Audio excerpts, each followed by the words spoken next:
নতুন সরকারের মন্ত্রী প্রতিমন্ত্রীদের শপথকে ঘিরে রাজধানীর বিভিন্ন গুরুত্বপূর্ণ এলাকার সরকারি বাসভবন প্রস্তুতের জোর প্রস্তুতি চলছে। গণপূর্ত অধিদপ্তর জানিয়েছে, Minto Road, Hare Road, Bailey Road, Dhanmondi ও গুলশান সহ রাজধানীর বিভিন্ন অভিজাত এলাকায় অন্তত 40টি বাড়ি প্রস্তুত করা হয়েছে। আরও বাড়ি বুঝে পাওয়ার প্রক্রিয়াও চলছে। সরকারি আবাসন পরিদপ্তরের মাধ্যমে এসব বাসা বরাদ্দ দেয়া হবে।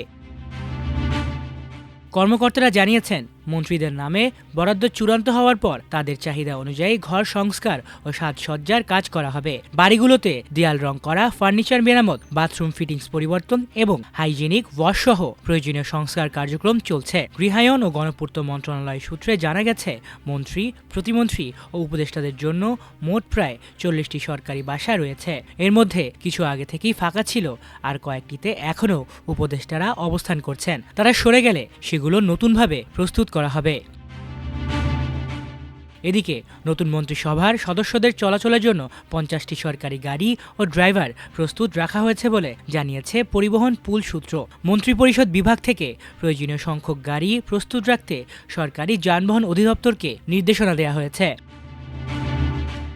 গত 12 ফেব্রুয়ারি অনুষ্ঠিত ত্রয়োদশ জাতীয় সংসদ নির্বাচনে 212টি আসনে জয়লাভ করে বাংলাদেশ জাতীয়তাবাদী দল। ইতোমধ্যে নির্বাচিত সংসদ সদস্যদের গ্যাজেট প্রকাশ করা হয়েছে। আগামীকাল সকালে সংসদ সদস্য এবং বিকেলে নতুন মন্ত্রিসভার শপথ গ্রহণ অনুষ্ঠিত হওয়ার কথা রয়েছে। নতুন প্রধানমন্ত্রীর বাসভবন কোথায় হবে সে বিষয়েও আলোচনা চলছে। অন্তর্বর্তীকালীন সরকারের প্রধান উপদেষ্টা ডক্টর মোহাম্মদ ইউনূস বর্তমানে রাষ্ট্রীয় অতিথি ভবন যমুনায় অবস্থান করছেন।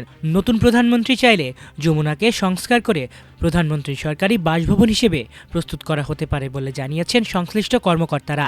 তবে চূড়ান্ত সিদ্ধান্ত এখনও হয়নি। প্রধানমন্ত্রীর ব্যক্তিগত পছন্দ ও রাজনৈতিক সিদ্ধান্তের ভিত্তিতেই বিষয়টি নির্ধারিত হবে বলে জানানো হয়েছে। ছাত্র জনতার আন্দোলনের পর গণভবনকে জাদুঘরে রূপান্তর করা হয়। এরপর থেকেই নতুন প্রধানমন্ত্রীর জন্য বিকল্প বাসভবনের অনুসন্ধান শুরু হয়। সম্ভাব্য স্থান হিসেবে শেরেবাংলা নগরের সংসদ ভবন এলাকা ও প্রতিরক্ষা মন্ত্রণালয় সংলগ্ন এলাকাও বিবেচনায় আসে। তবে এখনও কোনো সিদ্ধান্ত চূড়ান্ত হয়নি।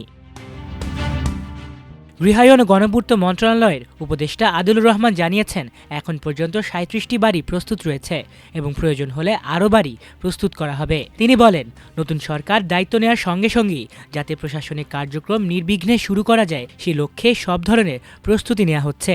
শপথ অনুষ্ঠানকে কেন্দ্র করে রাজধানীর প্রশাসনিক এলাকায় তাই এখন সাজসজ্জা ও প্রস্তুতির ব্যস্ততা চোখে পড়ছে। আলিফ চৌধুরী, আমার দেশ।